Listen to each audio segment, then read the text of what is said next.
Peut-être la reconnaissance la plus émouvante de la pauvreté de nos prières a-t-elle fleuri sur les lèvres de ce centurion romain qui supplia Jésus un jour de guérir son serviteur malade. Il se sentait complètement inadapté. Il n'était pas juif. C'était un officier de l'armée d'occupation qui était haï.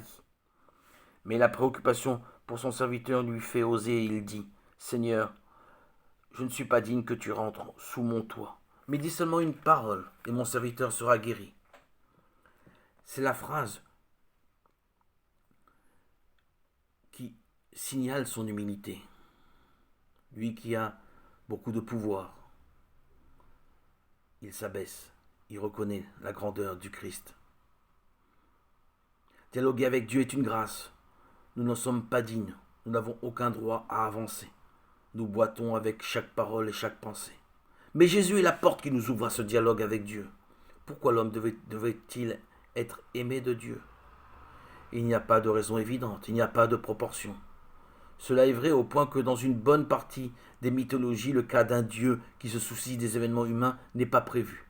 Ceux-ci sont même pénibles et ennuyeux, tout à fait négligeables. Rappelons-nous la phrase de Dieu à son peuple, répétée dans le Deutéronome. Réfléchis quel peuple a ses dieux proches de lui, comme vous m'avez proche de vous. Deutéronome 4, 7. Cette proximité de Dieu est la révélation.